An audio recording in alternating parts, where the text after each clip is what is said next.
All right, we are live. Welcome to the Wednesday's edition of the Fundamentally Sound podcast. We are live here on YouTube once again.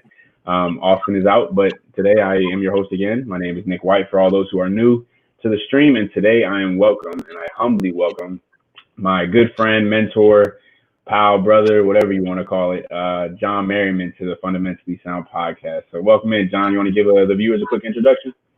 Yeah, what's up, everyone? Like Nick said, my name is John Merriman. I've known Nick for 4 or 5 years now. Um, Met down in the big city of Corpus Christi, down in college, playing a little bit of basketball together. Just formed a really good friendship that way. And out here now at Arizona State, but still try to stay in touch with my boy Nick in Austin. Unfortunately, Austin can't be here, but I'm glad to be here and here live with Nick. For sure. For those of you that don't know, like John said, we've been friends for a good while now. I know whenever we get together, it's always about sports. It's always about sports or food. It's either one of them. So John's definitely knowledgeable. John, you want to give a quick background on your team, your fan bases, I guess, for each Yeah, sport? so I'm a Texas boy through and through. So I'm a big fan of the Dallas Cowboys. America's team. My basketball team, that one's a little bit tough, but I always grew up a San Antonio Spurs fan. So got to respect the fundamental basketball. Pop's always done a good job keeping his players in line. So I really respect that. My college team, it has to be any UT, University of Texas team. Those are my guys through and through. Always been a big fan of those guys. Um, I'll throw baseball out there too. Texas Rangers again. That team, even though they're pretty bad. Not much on hockey. I do dabble in a little bit of golf, so I'm a big Tiger Woods fan. And then Jordan Spieth is my other guy, just because he is a UT Austin grad. So got to keep in Texas besides Tiger Woods. For sure. Texas runs deep in them bloods, man. Runs deep in them bloods.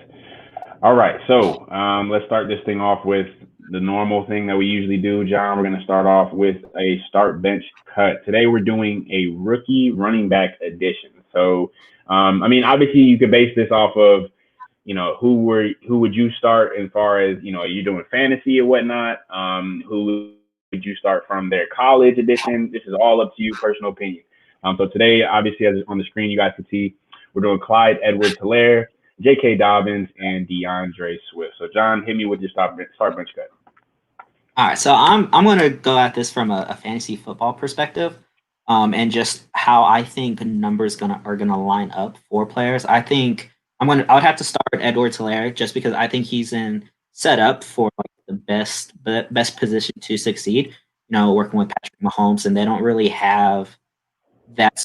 They already do a running back by committee, and Damian Williams, he's a great option as running back as well. But I just think him working with Patrick Mahomes and the offense around him, he has the best opportunities for success. Um, the bench part, I think that one's probably the hardest one.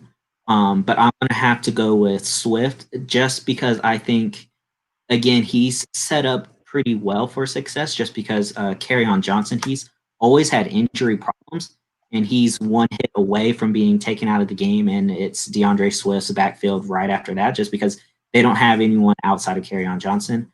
J.K. Dobbins, he is. I, I would still rank him out of those three. I would rank him as the third best running back option, and he's going into a crowded backfield. Not only is he going in there with Mark Ingram, he also has what is it, Gus Edwards. They drafted a running back last year from Oklahoma State, so I just think he's going into a crowded backfield. So he's I just don't think he's as talented as the other two. But that's just my own personal thought.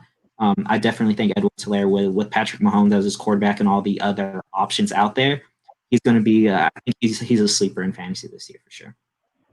For sure. I definitely have to agree with a lot of your points, especially Edwards-Helaire. I think his opportunity for success there, because they run by committee, is going to be insane.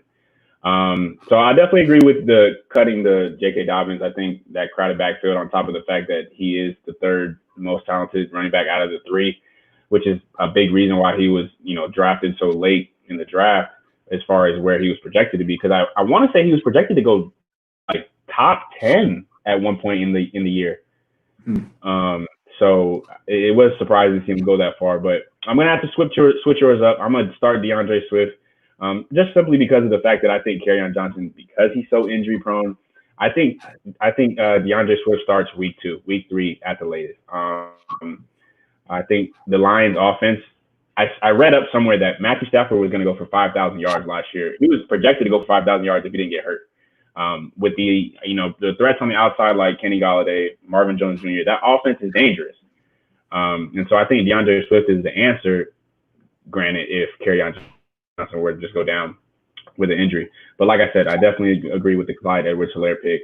I definitely see a huge success opportunity for him. And All right. I think another thing with J.K. Dobbins too is Lamar Jackson at quarterback. He's very dangerous with his legs too. So like that's just another threat out of the backfield that he's going to have designed run plays.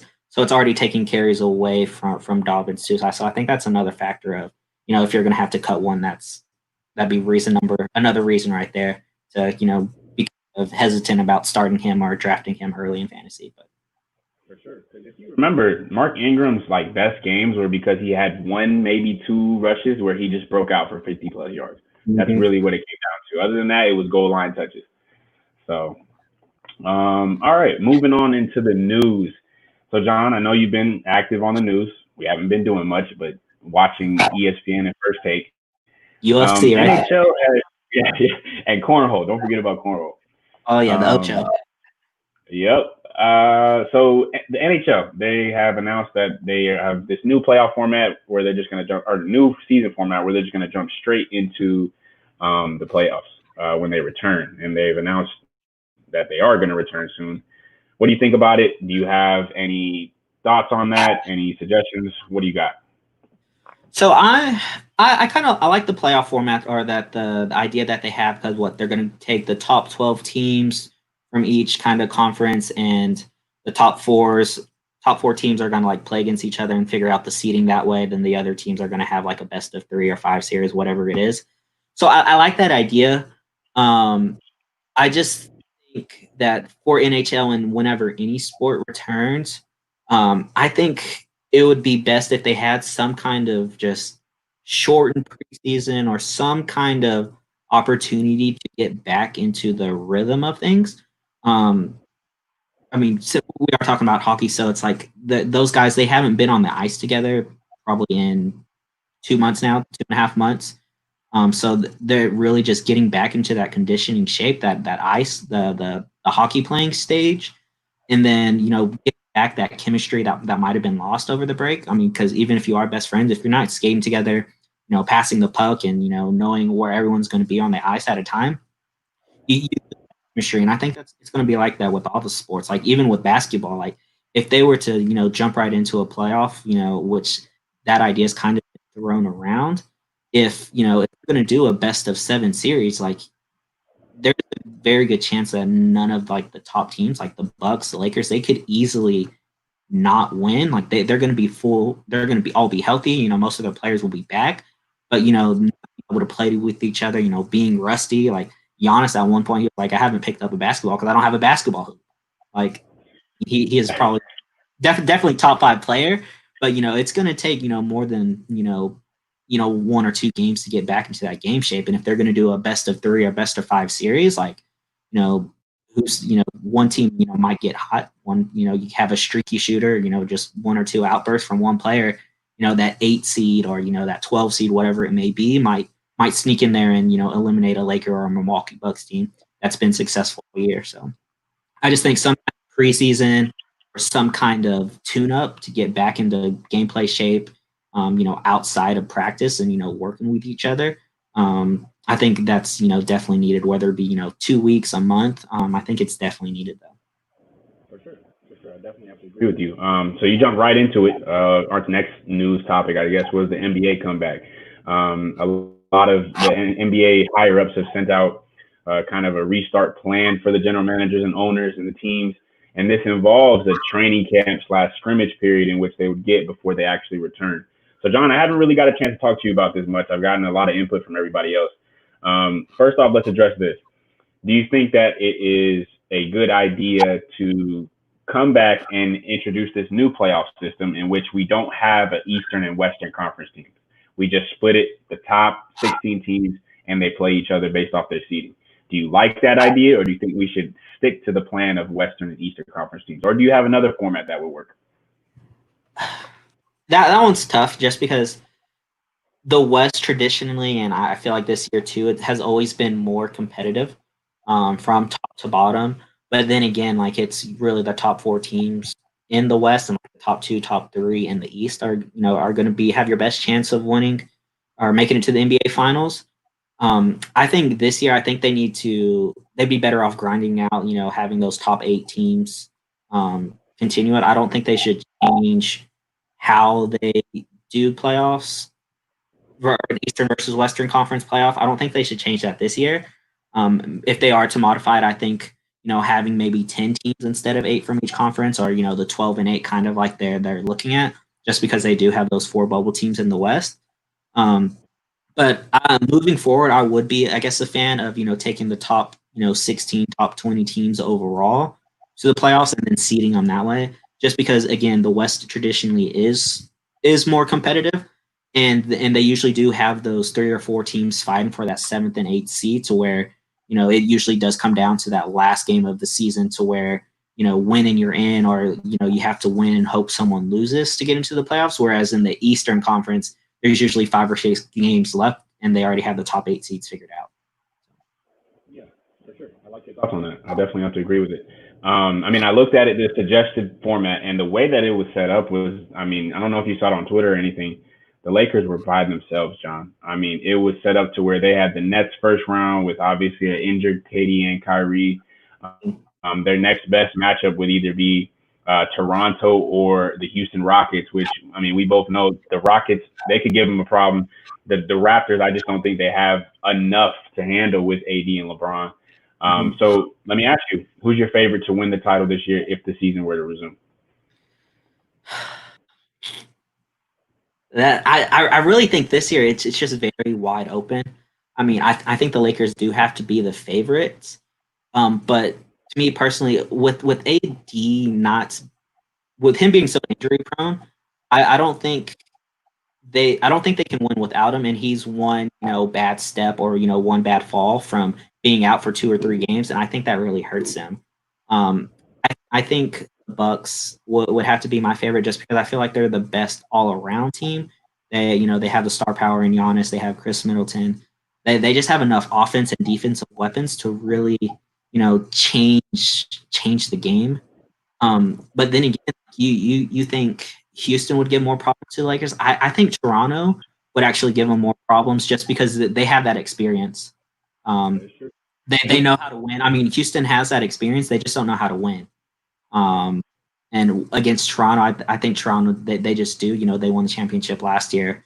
I don't think they're as hungry as they are this year, but they've been one of those teams that have just been consistently good over the last few years, and even this past season, or the current season that's going on, they've been a top 5 team all year long, and they're going to be fully healthy. Their veteran players are going to be rested. Marc Gasol is going to be 100%. Kyle Lowry is going to be 100%.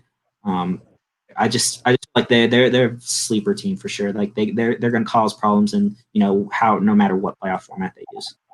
I wouldn't want to play them. Oh no, for sure. I definitely have to agree with you. And they're second in the East, John. They are second in the East, so they're definitely playing well without Kawhi. I think the playoffs is going to be their time to prove that they don't need a superstar to win. That's going to be the key right there.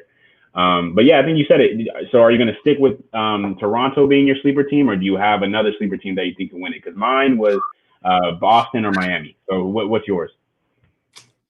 I think, my favorite is going to be Milwaukee, but my sleeper team, I'm going to have to stick with Toronto. Okay, I like it. And I'd have to throw the Lakers would be my third team. Okay. Even I'm definitely not a Lakers fan at all, but just playing the odds, and playing, they do have 2 of the top 5 best players in the league on their roster, so it's hard to get around that. I just, in my opinion, as a Lakers fan, they can't settle for anything less than a championship. Anything less than a championship, it looks very bad, very bad. Yeah. Okay. So sticking with the NBA, we got some more news from Damian Lillard yesterday that he was not going to play in any more regular season games if there was no chance that his team, which I think either ninth or 10th in the West, I want to say ninth, a little bit behind Memphis for the eighth seed, he wouldn't play any games if they weren't in the playoff race. What are your thoughts about this? Do you think his actions are justified? I mean, if he's not getting paid, I think that it's justified. I mean, but if he's going to be still getting paid the millions that he's going to be owed, or however much money he's going to be owed, I think he needs to be out there. Unless he is just really concerned about his health and COVID-19, everything going on, then I completely understand that. But if everyone else is out there, kind of sacrificing themselves and playing for the season, even though there's really not much going on, I think he needs to be out there as well. Unless he really is concerned about his health, but which it doesn't really sound like he is. If playoffs are on the line, he's going to be out there. But if there is no playoffs, he's not going to be. But I think he should be out there if he can be. I mean, if he really is worried about it and mentally it's taking a toll on him, then I completely understand. But if he can be out there, and it's not taking a toll on him, then he should be. I think it's completely unjustifiable. He is one of my favorite players in the league, without a doubt. I love Damian Lillard. I said it the other day. I don't know if you've caught it yet, but he is probably the top point guard in the league without Steph Curry. Without Steph Curry healthy, I think he's right there behind him. I think it's unjustifiable just because of the simple fact that, hey, we've been waiting as fans to see you guys play, regardless of if you're in the playoff race or not. I understand that there's no fans at the game. I understand that you may be concerned about your health or COVID, whatever it may be. But like you said, it's a sacrifice that if your teammates are going to make you as a leader of your team, not a role player, not a second superstar, as the leader of the Portland Trailblazers, should step up and take that initiative to play. So I definitely think it's selfish on his part, and I do not agree with it at all. And just like you mentioned, taking it from like a fan's perspective, like we are all going through a time, like some people have handled it a lot better, but just seeing these superstars doing the things that they're really good at, like it's just going to create such a better atmosphere and just environment for everyone. It's just going to be like a morale booster. Just being able to see these sports, like UFC, whenever they returned, no one watches UFC. I mean, well, there is the traditional fighters, but like, everyone was watching UFC just because it was the first live sport besides WWE wrestling, like first live sport, and like people were excited about it. Like people that never watched UFC, people that don't even watch sports were excited about it. And I think that's what having these superstars on the courts will do. Is just, even if like people are still going through a hard time, it's just like going to be a morale booster for everyone, I think. And him feels to skip out on that, I think it would really discourage a lot of Portland fans, just because he is like, I guess, hiding away from it or not, going out there giving it his all. Whenever so many people are looking forward to seeing him back out there. Right. And there's plenty of people that would be in his position that would definitely do otherwise. Like they would definitely take the initiative to play. So yeah, I'm glad we're on the same page about that. One person that's happy. Russ would be happy though. Oh yeah, look. Russ is like, no. He's like, no, you don't gotta play. Yeah, that guy Russ. Gosh, Mike, if you're watching, whenever you do watch, Russ is trash, and you'll come to your senses eventually. All right, John. Moving on to the next topic in the news. John Wall, 110% healthy. That's what he stated. Do you believe this? And if you do believe it, do you think he comes back as a top 5 point guard? What are your thoughts on that? My thoughts are, I'll believe it when I see it. I mean, I've always been a John Wall fan. I've always thought he was a top 5 point guard when he is healthy. Wow! I have to see it. I have to see it. Like I have to see him go through 15, 20 games and see how he plays. He was one of the fastest players in the league before. He had this past injury was an Achilles. Was it an Achilles or an ACL before? So the recent one was an Achilles tear in the shower, but before that was the ACL. Yeah, and so like those are two really tough injuries to come back from, especially like they happened pretty much back to back. Like he recovered from the ACL injury, played a little bit, had some injuries, minor injuries throughout the season, tears his Achilles. So it's like he never really got back into full form. So we don't know know what he is. I mean, he is older now too, you know. So that's a factor. But if he comes back and he really is at 100 to 110%, and he's the John Wall of old, I think he's definitely top 10 easily and could potentially be a top 5 point guard. Just because he can do it all, he scores, he plays defense, like he's smart. He's a dog. He's a great player when he's healthy, and I think he is a top 5 point guard when he's healthy. And I think if he is at 110%, then yeah, I think he is top 5. That is a great take, John. You said when healthy, he was already a top 5 point guard. So I'm assuming, I'm just assuming, Steph, Dame. John. I mean, Russ, give me. whenever he was playing, whenever John Yeah. Wall was healthy, Russ was in his prime. So and Chris Paul was in his prime too. So okay, so let me ask you: top 5 point guards today, but your fifth is John Wall. So who's the four above John Wall? If John were to come back in today's game, who's your other 4 point guards in your top five? All right, so no, in no particular order, I'm gonna have to go Dame. It's weird to say it because I don't really consider him a point guard, but Ben Simmons, even though that's like his position. Wow, John, But I I mean, like it. It's he's a both. triple double machine. If he had a jump shot, it's game over. It'd be a wrap. It's game Yep. over. Another one too. It's like, is he a point guard? Is he not Luca? Is he considered a point guard or what? Me and Austin have had that debate many times, and Austin's gotten my head wrapped around the fact that he is indeed a point guard, John. He is a 6'7" point guard. Yeah, again, that's another one. Like he's plays multiple positions, but he's Luca would be if he's considered a point guard. He's top 5 point guard, probably a top 10 player in the league currently. Um, Oh yeah, easily. and if I have John Wall 5, that's tough. Uh, the way Trey Young's been playing his sophomore season, I have to throw him in there. Just because I can't think of anyone else right now that's been playing as good as those four. And then if John Wall's reserved for the 5th spot, I mean, you can always debate James Harden, but he's not really a true point guard. Kyrie, whenever he's healthy, he's probably a top 5 point guard in the league, but he's never healthy, and we haven't seen it out of him in a while. Yep. So I would have to go with those four, and then John. Okay. So for our viewers that are watching and are going to watch again later, John's top 5 point guards, just to announce again, in no order, he's going to go Steph, Dame, Ben Simmons, Luca, and either what's it called, John Wall, Kyrie, or you want to throw any other names out there, John? I think you said Trey uh, Young. Trey Young. So Yeah. that's a good five, especially in today's game. Who do you have as So your top 5? Steph, Dame, 1-1. I have them tied at 1-1 just because we need to see Steph post injury. My three is definitely, yeah, exactly. My three is tough. I'm gonna go Luca just because I know he's the better player here. And then four, I'll go Trey Young. And then five, Don't say I Lonzo. can't. John, like my fifth best guard is Lonzo, bro. My fifth best point guard is Lonzo. Uh, Listen, he's a triple double machine too.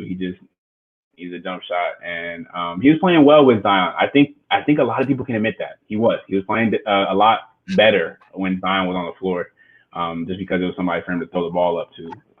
But that's my bold take for today. I'm done. I'm Alonso. I don't think he's quite top 5. He's definitely getting there. I think finally being out of his dad's shadow might be it's going to be good for him, and then maybe all the heats and all the pressure is going to go to the younger one. Supposed to be number 1 overall. I don't even remember what ball brother he is because there's so many of them. But I think, like you said, with Zion, BI's coming into his own too. Like all the pressure is going to be off of him now. So like not all the spotlight's going to be on him. And so I think that's going to be good for him. And he's, maybe in a year or two, he might be a point guard for me. For sure. I like that. Thank you. Thank you for supporting because Austin doesn't understand. down there, you guys can see Drew Brummer, good old Drew. He is stating that Curry, Dame, Luka Westbrook. I don't like that Westbrook pick. CP3 and Trey, Kyrie is better than Wall. We had a whole debate on that the other day, John. Kyrie or John Wall when healthy. A lot of people say Kyrie. John Wall got no love, so glad to see that you're on the John Wall train. I can, Um, yeah, it's a tough debate, but hey, we John can. Wall has a song about him. So how many other point guards have that? Do the John Wall? That's facts, bro. That was hot coming out. That was hot too. All Who's the only right. other basketball? What, Mo Bamba? He's the only one that has a song about him. Yeah, but I'm not. He's not good. So that is a difference. He's not good. All right, Johnny. I hate to do this because I don't like it. I don't. I don't like baseball, but I have to cover it just because it's something for obviously more of our diverse group of viewers. The MLB returning with a possible 82 game season, and then obviously they would cut salaries by almost half. I want to say. I think it was more. What do you think about a shortened season? I mean, we're going to see guys with like 4.0 double. I mean, batting averages, possibly like 1.2 ERAs. What do you think about the MLB returning for a shorter season? I think it's good. I mean, 64, 162 games, however many they play. I just feel like that is such a very long season. Like I enjoy baseball, but that's just a lot of games, and that's a lot of wear and tear on the body. And that's why pitchers don't last as long as they used to. Um, it's a long season for them. So like I understand the shortened season. Again, just like with any other sports, I know the plan is to have like some kind of resumed spring training. Um, so I definitely think that needs to be in place just to get into that game shape. Um, and then I don't think I think there will be some of those players that do have those over exaggerated numbers, but I don't think they're going to be as high as you think. Like, I don't think we're going to have too many players batting over 400 just because by the time 82 games comes around, like they have less at bat, so it's easier for their batting average to drop. Um, but by that time, 82 games comes around, most players have their batting average has already dropped to probably where it's going to be at most of the season, unless they go for like an for 30 or like they bat 500 at one point, like 15 for 30. Um, and the same thing with ERAs, one bad game and your ERA is going to jump a whole run. So whereas, if they're playing 160 whatever games, one bad game, it's not as high as a jump. Um, I'm definitely a big fan of the pay cuts just because I already think they make too much money. A lot of money. He's supposed to make 300 million for swinging a bat. Yeah, it is a very strenuous season. And, that's however many years for 160 games, which he only plays like 130, and he's still getting that much money. Um, so I definitely think it is good for a pay cut because one, technically we are the ones that pay their salaries. The fans, all the merchandise we buy, buying tickets and all that stuff.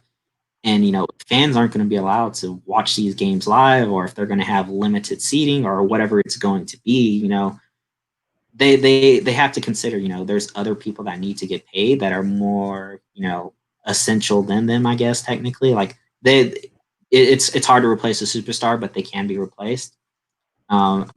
Just a personal thought is if you're if you're worried that you're only going to make $10 million, for playing 82 games, then you probably need to do a better job of spending your money or like managing your money because $10 million is a lot of A money. lot of money. I can That work should for I could work for 50 years, and the amounts of money that I would have earned over those 50 years is probably not going to add up to $10 million. right.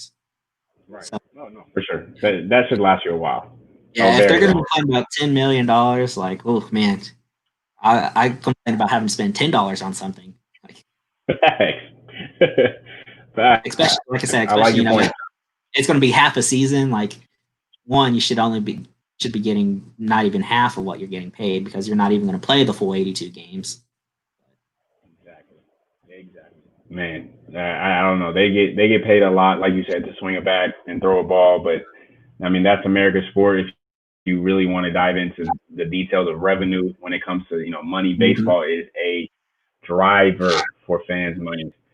So I like your input on that, John. I like your thoughts. And looks like we're gonna move on to our debate section. So I brought a surprise guest on, John. I know you're gonna like him. I know you haven't really talked to him much, but it is my brother, Blood Oh, Dante. other Uh, white. What's up, yeah. John? Yeah, what's up, Dante? So you guys are gonna be part of my debate section for today. And today's first debate topic is about we're gonna go into the topic of the NFL. Since you guys both the outline, so I know you guys are prepared for it. Tom Brady is now a Tampa Bay Buccaneer, alongside his good old buddy Rob Gronkowski. Dante, we'll start with you. Do you think that Brady needs to win a ring in order to prove that he is not a system quarterback? For me, it's an obvious no. I mean, he has six. Um, when it comes to whether or not he's a system quarterback, I mean, a quarterback plays his role just like everybody else. Um, yeah, maybe his last few championships, he did have help regarding like his running game, and of course Gronkowski and Edelman, of course. But you got to keep it in account. Like every quarterback has its role. Everyone plays their own role in a situation. So I don't think he needs to prove anything to anyone. I really think he's just in Tampa Bay just trying to have fun. Maybe win a ring, but he knows he don't got to prove anything. Of course, he's gonna try to go for the win, but there's no pressure regarding whether or not he should win. For sure, for sure. John, what are your thoughts on it? I have to agree with Dante. I mean, no matter what he does in Tampa Bay, he's going to go down as a top five quarterback of all time. I'm by no means a Tom Brady fan, but just the fact that he's won 6 rings over what, 2 decades, 3 different decades, with he's done it with multiple offensive coordinators. The best receiver he's ever had was Randy Moss, and he only had him for what 2 or 3 years. Julian Rob Gronkowski. He's had a better running game as of recent, but he's never had like that all-star running back. He's always had a pretty solid defense around him. But he, like Dante said, he knows his game. Like he's always been the smartest player on the field, and he knows his role. He's not trying to sling the ball down the field. He knows he's not Patrick Mahomes. He knows he doesn't have that kind of arm. He knows that a 1-2, quick release quarterback. If nothing else, throw the ball to my tight end, throw it to my back out of the backfield, or throw it to Julian Edelman or Amendola or Wes Welker coming out. Running those short routes. He knows his role, and he did it very, very well. He's an accurate quarterback. He's a smart quarterback, and he knows how to win games. And I think that's what's going to separate him, whenever it comes down to the debate of the greatest quarterback of all time. He's not going to have the greatest arm, compared to, Patrick Mahomes, Brett Favre, Dan Marino. But he's going to be the smartest and one of the most accurate quarterbacks of all times. And it shows, with his limited turnovers, the number of times he's been sacked. It's just those little things that, he's going 3rd and 3 instead of 3rd and 15 because he took a sack or because, he had a bad play. I don't think he needs to win any more championships. He already has more than any other quarterback in most NFL teams. So I think I agree. He's in Tampa Bay to have some fun. Obviously, he wants to win because he's a competitor. But typically, chances are he could have his best statistical career of his life this season. Mike Evans, Godwin. Yeah, I wish they had a better running back, but he has a lot of good weapons around him, and he has his best friend with him. So I think he's. I'm not really sold on the Buccaneers in general, just because the hype train last year with the Cleveland Browns. When they got Odell and Baker was going to be a superstar. So I'm going to be hesitant to jump on their bandwagon, but I think Brady could have a top 3 quarterback year this year. Oh wow, you think Brady's going top 3 in performance this year, John? He could. I mean, I think he has the weapons for it. You ain't lying. Yeah, definitely top 5. I think definitely Mahomes and Lamar, and then I think Dak is a top 5. Brady with his weapons, I think could be a top 5, and that fifth quarterback is up in the air. Drew Brees, Aaron Rodgers, those guys are traditionally going to be up there. I like both of your takes, and I'm going to go 3 for 3 with you guys. I definitely don't think he has anything to prove just because of the simple fact that, yes, while you play in a system, the system doesn't necessarily win you games, if that makes sense. I mean, at the end of the day, players got to go out and play and make plays, and I think that's what Tom Brady's proven to do. A lot of people give him slander, when it comes to his Super Bowl rings. Oh, was it Vinatieri won you that game, or what was it? His defense wins him most of his game or his Super Bowl rings. So I just don't agree on those takes. I think at the end of the day, the quarterback position is the hardest to play, and he's proven that he can play that position at a very high level. So I have to agree with you guys. I don't think he needs a ring. Sticking on the topic of football, though, John, I did have an interesting take for you. And Dante, obviously, you can chime in as well. MVP odds, obviously, we've looked at them. We've probably heard about them. Dak is being thrown in there. Patrick Mahomes, as always, Lamar Jackson, Christian McCaffrey. Give me a dark horse MVP for this upcoming season. One who you think is going to have a surprise season and can shock the world. I'm going to give mine first just to give you guys a couple minutes to think. Kyler Murray. I think Kyler Murray, I said it in the past episode, I think Kyler Murray has the weapons, he has the system, and I think this is the year to do it. If he were to go for an MVP, he has the legs, he has the arm, he has the system, he has the head coach, whatever you want to call it. I think he makes a strong case for dark horse MVP this year. So, John, I'll let you start this one off. What do you got? I think that really is a good one because he's very similar to Lamar. Jackson coming into his sophomore season, he has more weapons around him. He has solidified up his run game, to solidify the offensive line. So I think that's a good pick, but I don't think he's necessarily a dark horse. I just think he's overlooked. But Christian McCaffrey, he does it all. He runs, he catches, he never goes off the field whenever the offense is on the field. And if he continues to grow like he has been, he had a good rookie season. He did so well his sophomore season, and last year he just really blew up. I mean, with Teddy Bridgewater and with consistent play at quarterback, last year he had 3 or 4 different quarterbacks. He had Cam whenever Cam wasn't healthy, and he does have a few more weapons too out at the wide receiver, and those guys have more years, some more game experience. I just think that offense, I don't think it's going to be great. But I think Christian McCaffrey is going to put up big numbers again. It just stinks that quarterback gets all the love when it comes to MVP voting, but if he can pull off some extra long runs or some kind of some ridiculous catches out of the backfield where he really impresses and gets those 90-yard carries and has an excessive amount of touchdowns, I think he's a dark horse. But give him the ball. It just depends on what he does with it, But if he has a season similar to what he did this past year, he's going to be top 5 MVP voting. It all just depends on that system in Carolina because Teddy Bridgewater coming in, you don't know if they're going to actually use his arm, and then the head coach coming in, I want to say it's Rue, the guy from Baylor. We'll see what kind of offense he runs. I don't know if he's going to center the offense around Christian because of the fact that he may be wearing down and tearing down. So, but shout out to Miss Tarbell here. Lamar Jackson is the most athletic. He definitely is the most athletic quarterback. And then she had a little cute shout out to me and Dante. So thank you for the comment, Miss Tarbell. Dante, go ahead and give us your dark horse MVP for this year, buddy. My dark horse is Russell Wilson. And he's always in the running. He's always in the talks as like top QBs in the season. I truly believe he's in the running like every year. He's very consistent. His receivers he has great chemistry with his team.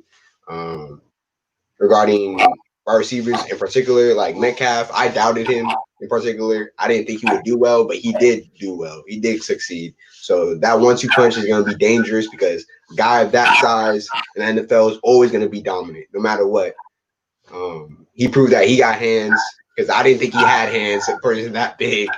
So he does have hands. Russell Wilson is very consistent. He just needs to take that one little extra step just to like prove and step over, the top. You have like Pat and Lamar and always Breeze too. So I think Breeze and Wilson are those quarterbacks that just need that extra push. They're always in the running, always in the running. Very consistent quarterbacks. They're very smart. Their IQ for the game is like unmatched. And besides that, Seattle is just a great team overall. I mean, ever since the Legion of Boom started, they kind of really haven't dropped in standings. Like I said, they just need to take that extra step to go get that championship. Definitely like your take on that, Dante. I mean, Russell Wilson, John, from what we know, he's always drafted back end of the draft. Sometimes as a backup quarterback, and then by week 5, week 6, everybody's trying to get him or somebody's starting him. And he's always, he's always a top 5 performing quarterback too. Just fantasy, right? Like, yeah, that was I didn't even think of Russell. Like that's always a solid for everything. For sure. I think another one to throw out there too is just because I just thought of it recently, just because of the debate that was going on. But Michael Thomas. Oh yeah. I mean, it's tough. It's tough. It's just hard whenever you're not a quarterback to get the votes.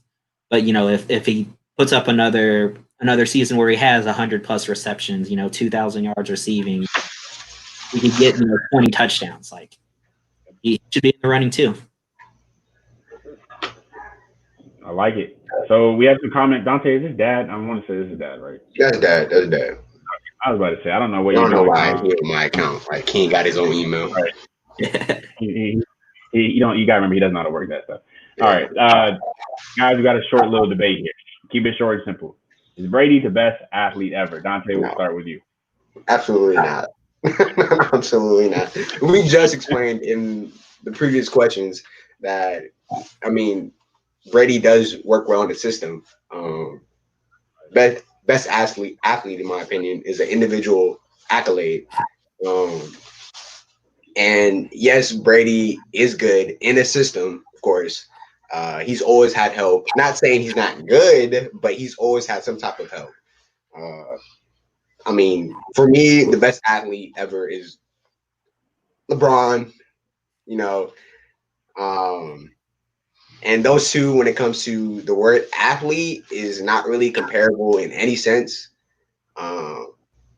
Like a football player that I see as best athlete, if he had accolades, would be OBJ, just because how athletic he is. Like when I associate athlete with athletic, and athletic has to come with some type of coordination as well. I mean, of course, people can jump out the gym, run 4.2s, but if you can't catch a ball, I'm not gonna, put you in best athlete. So that's why, like, I'd rather compare OBJ to LeBron, but obviously LeBron has it over OBJ because of the accolades, because of the experience, and because the game is much more different. I mean, you can show a lot more skills in basketball than you can in football. So I don't think he's the best athlete ever. I like your take. I mean, especially at the wide receiver position, it's so hard to, I guess, not just show athleticism, but it's just so hard because you have to depend on your quarterback. You have to depend on the system to essentially get you open. So I definitely like your takes on that, Dante. John, is Brady the best athlete ever? No, I agree. I think you hit it on pretty well. Like whenever you said that, whenever you think of an athlete, you think of like coordination. And every time I think of Brady coordinated, I think to the Super Bowl where they lost to the Eagles, and they threw him the ball and he just completely whiffed on it. I'm like, right, like Tom Brady, like ask him to run a route. If someone's guarding him, he's not going to catch it, or he's not going to be able to get past the defender. Whereas, if you're throwing a jump ball up to LeBron or Michael Jordan, a bunch of these other guys, like they're going to be athletic. Like Tom Brady is going to go down as one of the GOATs of the NFL, but like, man, I might be able to beat him in a foot race because he's not fast. Yo, Joe, you got me crying, bro. You got me crying. I mean, you're not lying. If you can't run a route and catch a wide open pass, that I'm pretty sure they've practiced multiple times. Did that cost them the game? Pretty much, yeah. Without a doubt. Without a doubt. And then the Eagles ran it on them, right? Because Nick Foles ran the same route and he caught it, so I'm going to put Nick Foles as a better athlete than Tom Brady. Not as good of a quarterback, but maybe a better athlete. Brady's a pocket passer. We got to remember that. Uh-huh. Yeah, he doesn't go anywhere outside the pocket. Drew comment, Bo Jackson is the best athlete of all time. Check out my podcast on Monday to hear my reasons. Definitely, Drew, put your podcast in the comment section so people can go ahead and follow, listen to it. Bo Jackson was a great athlete. I just think that his time was very limited, especially in the NFL. But that is a good pick. Him, Deion Sanders is another good one that you can slide in there. These are all great athletes. My opinion is LeBron. I mean, the guy had a chance to play football, and I mean, I've heard multiple people say that he could have succeeded at playing football. And when you talk about athleticism, guys, he is literally 17 years in and still is not out of his prime. Ridiculous. Shout out to Miles. I mean, wait, can I not show it? Hold on a second. My thing is being buggy. Everybody's liking the taste, John. Drew, I don't believe you at all. But isn't Nick Foles is from Austin though, right? That is a good point. Maybe he's not lying. I don't know. Yeah, like, I mean, he's from the same part of the state. He played with Myles Garrett. There's no way I don't see it, but I bet he's spot up in the corner. I bet that's all he does. Anyway, oh yeah, just spot in that corner, shoot. All right, boys. Transitioning, sort of. Viewers, if you guys have any other hot takes or questions or debates from the NFL, we'll gladly go back and review those. But moving on to the NBA, Kevin Durant in particular. He's close to a comeback. I know he said he could have come back this year if they were to resume, but I'm pretty sure he's not. However, when he's healthy, and obviously when Kyrie's healthy as well, with a good team around him, a pretty good team around him, can he win a title in Brooklyn? John, I'll let you start this one off. Yeah, I think he can. Again, he needs the people around him to be healthy. I mean, Kevin Durant shown that he can be contend with LeBron for best player in the NBA at times. Just the way he can score from anywhere on the floor. He can play pretty much 1 through 4, maybe even 5, just because of his length and athleticism. And again, whenever he's healthy, he is potentially top 5 point guard. On a lot of people's mind, he's a top 5 point guard. I just think that they are missing, 1 or 2 pieces. I don't necessarily think it needs to be like a superstar like Bradley Beal, but it just needs to be someone that will fit in with Kevin Durant and Kyrie, just because both those guys, they're pretty ball dominant. Kyrie on his hands. Durant does, his most dangerous when he has the ball in his hands too.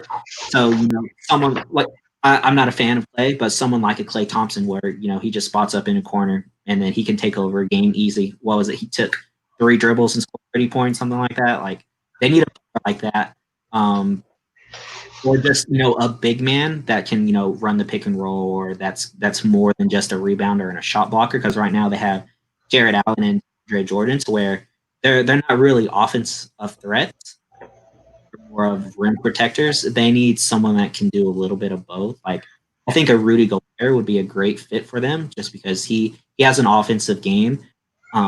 He is a great defensive player, and him and Mitchell, they're not really on the best of terms right now, so it might be a good opportunity to try to go and snag him in the offseason. But I think they're just missing that one piece, or that one player that doesn't need to be the superstar. With the ball in his hands. Somebody disagree with you, John, in the background. Dante, is that you? What? Who's that back? Who's yelling in the back? Is that Sophia? Oh, you already know, man. Quiet, dang. Who's talking too loud? She's not a Durant fan, way it sounds.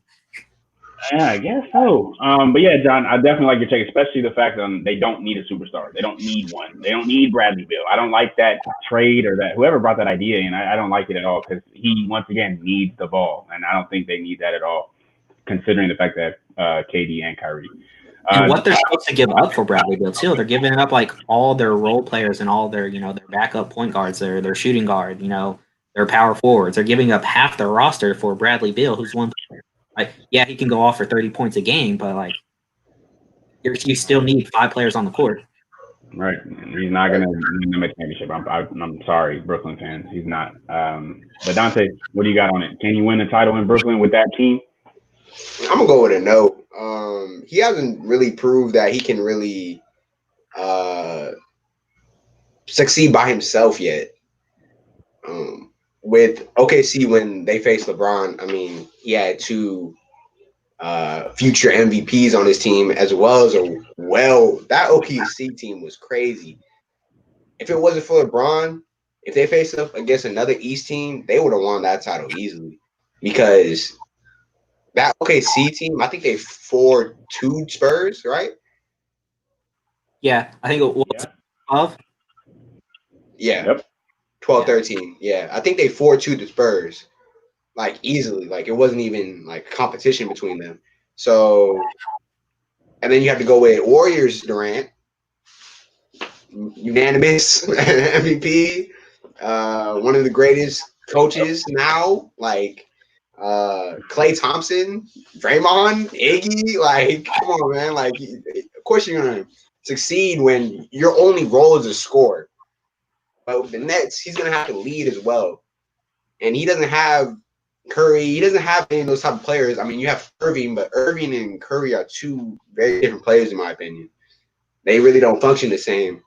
So I don't think he can because he hasn't shown that he can lead. You don't really see Durant as a leader on the team. You see him as a cold-blooded killer. Like you see him as an MJ, but he's not MJ, of course. But he can't. I don't think he can win because he doesn't have the coach. He doesn't have the supporting roles, and he hasn't really proven anything yet. Maybe if the role shifted against the Raptors and Curry and Klay went down and he still won, of course, oh my gosh, like, come on, that validates you in the top 3 in the NBA currently. But it didn't happen like that. He's the one that got injured. So I don't think he can win.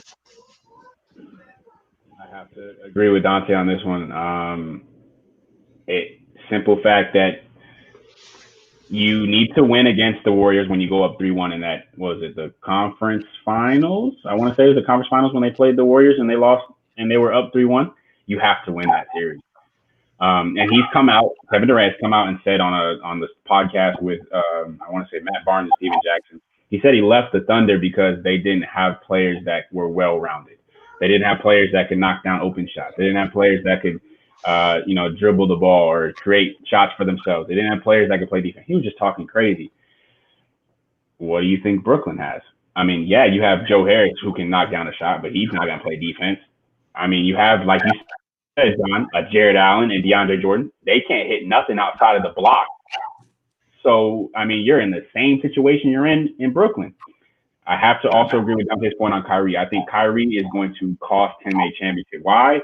Kyrie is mentally ill. He's mentally ill. Unfortunately. Something is wrong with this guy. I don't know what it is. Ever since he came out and said the earth was flat, I mean, we saw what happened in Boston. He had a mental breakdown. He has mental issues now. I don't know what's going on, but he needs to fix that.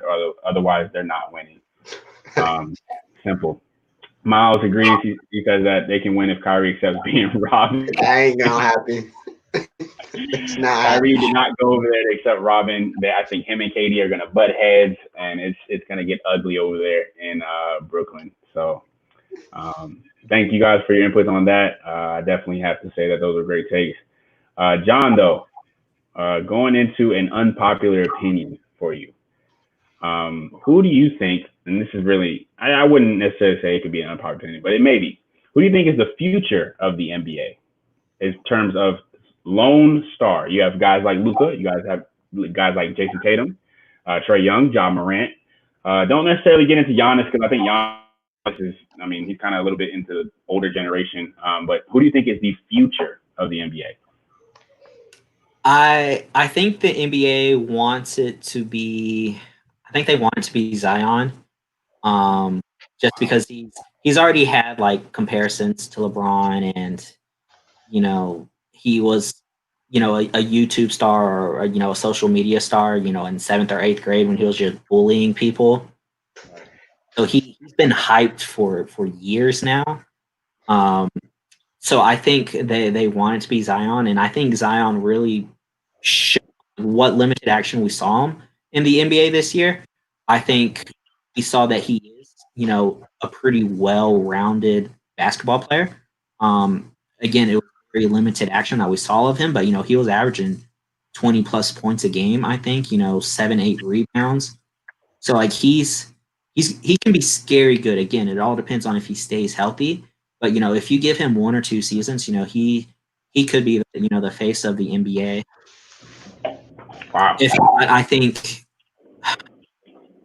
I just don't know. I just don't think anyone has that wow or that it factor. Jason Tatum, he's going to be a top 5 player year in and year out, but he doesn't have like that. I guess that swagger that you will see from guys like LeBron, like in that era, you had LeBron, Chris Bosh, Dwayne Wade, Carmelo Anthony. All those guys just had a swagger about them. I just don't think any of them have that swagger like really Zion does. I think Ja does. I think he's going to be another one of those guys that's going to be the face, if not someone like Trae Young too, just because he does have a confidence and a swagger about him. He's going to go out and put up 30, 40 points a night. So I think between those three, Trae, Zion, and Morant, I think those three, are going to be leading the NBA. Again, Luka too. He's going to be a top 5 player. He just doesn't have that, I guess, that appeal or that swagger that those guys do. Just because he's very well rounded, but he's putting up layups. He's not doing cool dunks or cool tricks, but he's still going to score 20 points a game. I like that take on Luca. I think a lot of slack gets given to Luca because he's from Europe, and I mean, time has shown that. I mean, obviously Dirk, Tony, Manu, but at the same time, there's guys that they've been better than skill wise that still other people were like, oh yeah, no, they're not good. They're not top 3 in their position, whatever it may be. So I definitely like that take on Luca. Zion is a very bold opinion. Zion is a very bold one because like you said, limited action. What were you about to say? I was gonna say, and again, going back to it, one player that comes to mind, and he was never considered like the top player or like the face of the NBA, but Tim Duncan, right? He put up, how many All Stars, how many first team, MVP awards, but when you think of face of the NBA, it was never him. Even whenever he was in his prime, even though he probably was out best player in the NBA because he played in an era. He played at a point in time where there was no LeBron, there was no MJ. I mean, he played against Kobe and Shaq, but he was better than both those guys. So like, you would never consider him the face of the NBA. He's top 2, top 3 power forwards of all time. Oh yeah. With like Luka, Jason Tatum, to where they're going to be top 3, top 5 in their position, but they just don't have that wow factor that I think Zion can have. For sure. Wow. That's a good take. That is a good take, especially the Tim Duncan one. A lot of people, I mean, look, me and Austin debate Tim Duncan, Kobe all the time. And it's like the biggest thing that Tim Duncan gets is like he wasn't appealing to watch. He wasn't that fun guy. Like I didn't turn on the TV to watch Tim Duncan do a post hook. Like it's just that. And it's kind of disappointing looking back on it now. But what is this? Get on the computer, man. Yo, father, just log off, close the laptop, go to bed. You've had a long day. Anyways, before this horrendous take, Dante, future of the NBA. If you were to pick one, possibly 2 or 3, what do you got? Ice Trae. You already know that man cold. He's cold. He's cold. He toys with his defenders. Yes, he'll lose by 15, but he'll drop 40 and he'll cook. Like that man's unguardable. Like his handles are crazy, and he's like y'all said, appealing to watch. He's fun to watch. When you see Trae, his jumper is so nice. It's so nice. He got one of the cleanest jumpers up there with Klay Thompson. Oh my gosh. And his pull-up's crazy. He can't really lead a team, obviously. Well, he don't really have anyone. The Hawks are. But that's not his fault. They've been butt for a while. But I mean, future NBA. I mean, I guess you gotta have a winning record, but I don't know. I feel like Trae Young's appeal has very much increased. I mean, he had what? He was an all-star. What was he a starter? I don't know if he was a starter. I don't think he was a starter. No. He was a starter. My bad. He was Yeah, an but he's an all-star. all-star in his second year. Second year. Wait. Yo, no. Third. Wait, second year? Second. Him and Luca, yeah. And Luka, yep. That's crazy. That's crazy. Yep. And like, I can relate to him because of size. He's small and he still dominates. Right. Like he can control the game and he's very I'm not gonna say clutch, but he works well under pressure. I mean, obviously when you're short and you're not as big as everyone else, you have to work 2 times as harder. And I went to one Hawks game before, and it was against the Sixers, and the Sixers, their average height is like 6'6", 6'7", and this man just does what he wants to do, and he clutched up and had a game winner. So he's very appealing to watch, just like Curry. I mean, if people say Curry's the face of the NBA or the future of the NBA, he's gonna take over LeBron's spot when he retires, if he retires, robot. Yeah, I see. I mean, look, there's a reason why we're blood related. You got the same blood running through your courses than I do. Trae Young is very, very tough. He has the same appeal as Steph. It's just his team. His team is so god awful. I think they did well in the draft with the DeAndre Hunter. I think I would really like him coming out of college. 3-and-D, very good wing player. Cam Reddish was forced though. If we're being honest, Cam Reddish is very forced because he doesn't even like to play basketball. He's admitted it like 4 times already. He doesn't even like to play it. So I didn't like that pick. But guys, remember they have Clint Capella now. I don't know if you guys remember that. Clint Capella is a very good pickup. I mean, he's a good pickup. He just pick and roll, throw it up. John Collins is a very well-rounded power forward. He's proven that he can put up a consistent 20 and 10. They need a couple more pieces on their bench, though. Vince Carter, you have to go. Vince Carter has to go. You're holding up a spot. I swear they picked up some dudes off Walmart in the bench. Like, who are you? DeAndre Bembry. What's his name? The white boy ginger shooter. John, what's his name? Huerta? Yeah, no, Huter. Yeah, Kevin Huter or something like that. I mean, he's tough. Huter, yeah. He's cold, but he's not good. He's not good, right? We need another piece. I heard that they have 2 slots for max free agents coming up in this next season. I don't know who's on the list because I think it's like Kyle Lowry. But yeah, I don't know who's on the max free agent list this year, but I mean, they need somebody. But I have to agree with Dante. I think it's Trae Young. Walking 30 and 10, literally.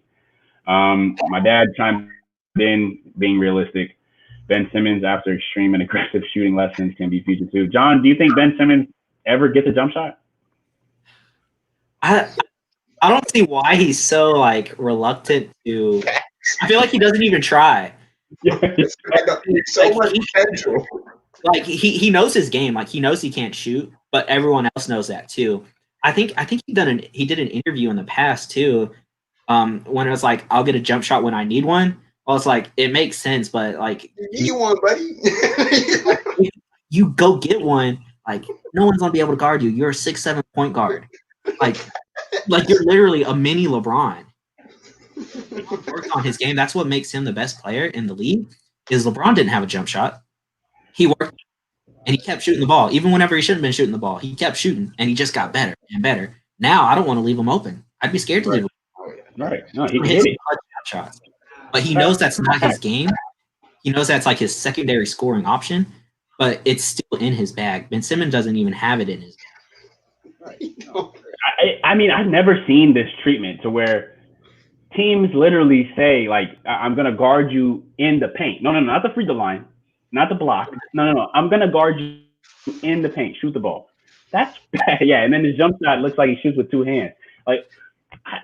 You need to be able to shoot in today's game. And like you said, LeBron worked on it. He said that, hey, I need a jump shot to be successful in the league. I'm working on it. I don't know why Ben hasn't. I don't understand. Even Giannis has a jumper. Even Giannis has a little bit. Giannis has a jumper. Joel Giannis Embiid has a jumper. Wait, your center shoots better than you. What? Come on, man. Ain't no paying this man, bro. Hey, Miles, what? LaMelo. Nah. LaMelo. I hope you're talking about LaMelo. He's gonna be the third best ball brother in the NBA. Oh, wow, John Third? Probably second. I'll say Lonzo's second. gonna be one, I think. Yeah, I have to agree with you. I love Lonzo. I definitely think he's gonna be tough. And then this man right here. Just hey, you know how I kick someone from the chat. why do you still allow him to get on? I don't even know why you still allow him to be on this. Man doesn't need to be in the chat no more. Oh God. All right, so we got time for about one or two more, John. I had some questions from the other night that I might as well just bring up now. Dante, obviously, you can chime in as well. The first one is we're still staying with the NBA here. James Harden. I have a quick little debate topic. We can go with James Harden. Let's say, hypothetically, which obviously is very hypothetical, he wins one ring. Okay. Now backtrack. In my opinion, the top three best shooting guards of all time: Jordan, Kobe, Dwayne Wade. Okay, we can argue about that. You can debate if you want to put Allen Iverson, Joe Dumars, Clyde Drexler, all those other guys. I think it's Dwayne Wade. If he wins one ring, this being James Harden, do you consider him elite as far as being top three with Jordan, Kobe, and then obviously he would be third? What do you think, John? No, I would still put Dwayne Wade over him. I just think Dwayne Wade, he's more well-rounded, and overall he had a better career. I think Dwayne Wade. I was never a fan of Dwayne Wade. I just think he was always one of the most underrated players of like that time, that era, just because he played against LeBron, then he played with LeBron, and so like he was always in his shadow. But Dwayne Wade, he proved himself. He was able to, he was the Miami Heat for a very long time. Like he played with Shaq. But Shaq wasn't in his prime whenever he played with him and they won that first championship. And he proved that he could win the championship without that star power, because he did win it without LeBron, Bosh. So no, I wouldn't put him top three. I don't even know if I put him top five. Wow. Even if he wins a ring. Even if he wins a ring, I just think I can't think of any right offhand, but I just think there's so many other shooting guards that would just be overall better than him. James Harden can score from anywhere on the court, but then again, he does take 30 shots a game. Eventually, one of them's going to go in. He might be the best player at getting to the free throw line, besides like LeBron, but he can definitely get to the free throw line, and that's where most of his points come from. Facts. That is true. Again, he knows his game and he does it very well. But overall, I don't think he'd be a top three. Maybe top five or like a 5B, not top three. Okay. I like it. Dante, what do you think? Oh wow, that's kind of changed my opinion, because I was gonna go ahead and put him top five, but then I just realized I mean, when you jack up 30 shots and 40% of your points are free throws, and I'm not just saying that to be mean. I mean that's true. I mean he shoots a lot of free throws, and you can't really dismiss Klay Thompson. I mean he's gotten so much better as a player, and he's very overlooked in that Warrior system because he's kind of that how do you say it? He's like that starting six man. Like he's that dude you can leave in when Curry goes on the bench and you're gonna be fine. Yes, his handle isn't that well, but he got the jumper. He can play defense, just like Wade, Bryant, and Jordan. So I think even if he wins a ring, top 10 automatically, nowhere near top 5 for me. I mean, look, I gotta agree with you guys. I think top 5, outside of top 5, maybe 5B is very forced. I don't know. I think he's right there on 4 and 5. Honestly, I think that yes, while his points majority come from the free throw line, I think he's one of the most creative scorers we've ever seen, just because he's introduced a new move. Which, when you introduce a new move like the step back and it's so effective as it is, I think you deserve to be at least in the topic or conversation with those 4 to 5 guys. I don't agree with this, Miles. I don't think Jerry West was a shooting guard. I'm sure he's a point guard. I don't know why ESPN ranks him as a shooting guard because Gail Goodrich played the shooting guard position in that time. I don't know why they do that. And then Manu's tough. It's tough between Manu and James Harden right now. I'm taking Manu right now without a doubt. If James Harden wins a ring, that proves to me that he can win in the postseason, and that's all I need from him to kind of validate the fact that he's better than Manu. But I mean, if you put Manu on a sole team, does he lead like James Harden? Does he average 35 and 6? No, that's not his game. So it's hard to compare those two. But I definitely don't like the Jerry West take. He also said yes to Clay Dante. He likes that pick. And then this guy right here. If John Wall wins the ring, he'll be top 5 point guard. So Dante, that's actually a good point we should bring up is that John thinks that John Wall, when healthy, is possibly arguably a top 5 point guard. What do you think about that? Yes. Before he went down, he was top two-way scorers in the league. He was crazy. Like this man, he was super athletic. And what? How tall is he? 6'5", 6'4"? 6'4", 6'3". Something like that. Okay, yeah. But before all that, before the injury and all that, but he was definitely one of the top two-way scorers for me. I argue that with a bunch of my friends. So yeah, I think so. I like it. All right, gentlemen. Last little debate here for the day, and then we'll kind of give it a wrap. Last episode has been kind of long, so I don't want to keep you guys too long. There's been rumors that the Warriors and Bucks have been in talk about a trade for Giannis. It's tough. I don't know where it came from, but I've seen it multiple times. And the trade they're talking is Giannis for Clay in a first. Can I have a winner and can I have a loser from this? And what are your thoughts overall about this trade? What do you think, John? The Warriors definitely win that trade.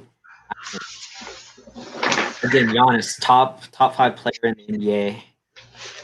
Pair him with Steph Curry, Draymond, who's a great role player, and then Andrew Wiggins is still on that team. Like even though he's not as he didn't live up to his hype, he's still another offensive threat. But he's not going to have the pressure that he did have, whenever he was with Minnesota. And then Milwaukee, like getting Clay, it's good for them, but you're still losing your superstar, your team leader. I don't think Clay can lead a team, and I think he made the right decision staying in Golden State. I think he's a great Robin. I don't think he could ever be a Batman or a Superman. I just don't think he can lead a team without Curry.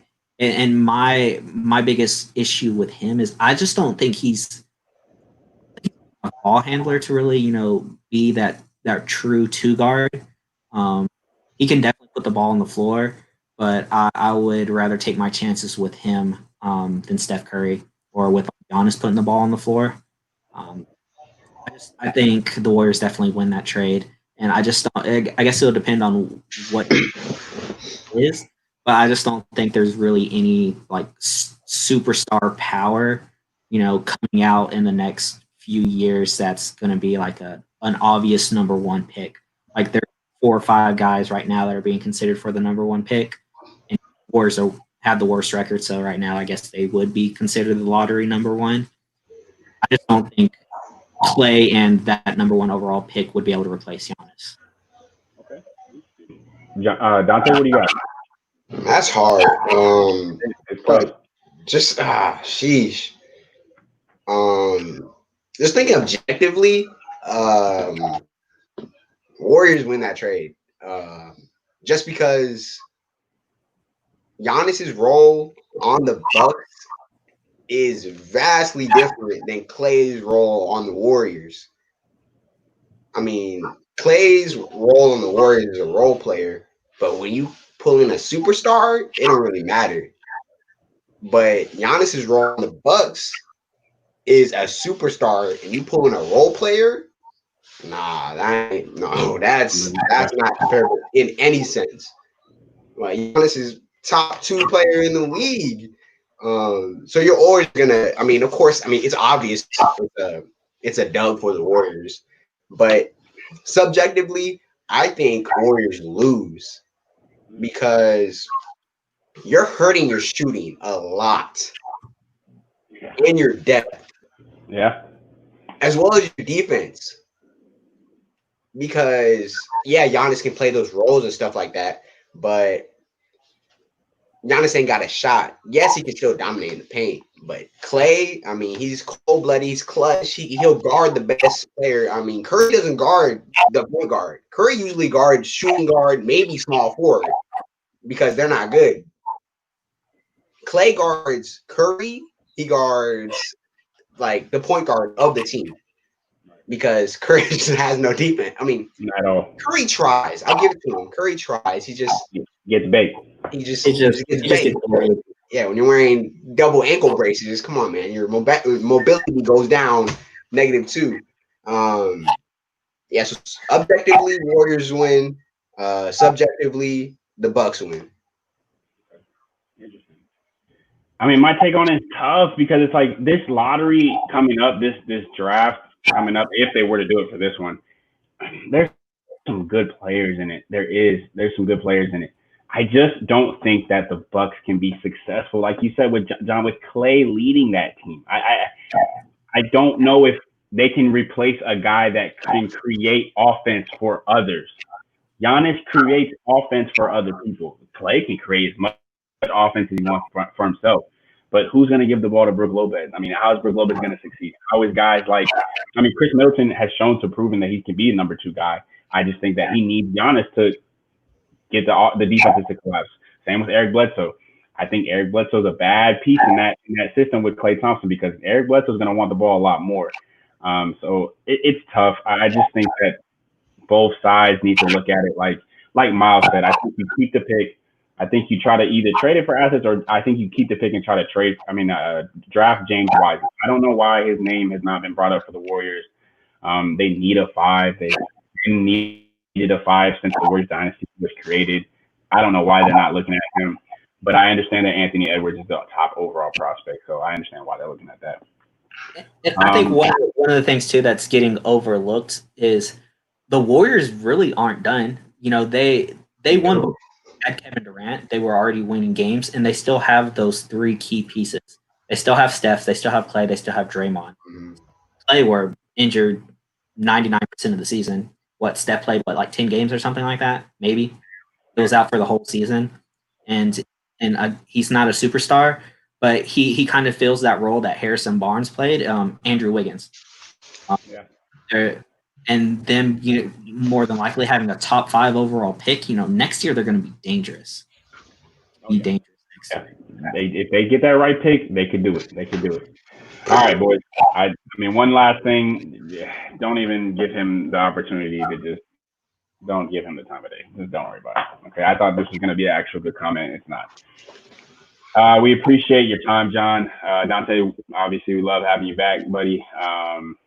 John, do you have any last comments or anything to our viewers? Dante, you got anything? Nah, just thanks for having me. Look forward to being on the show again soon.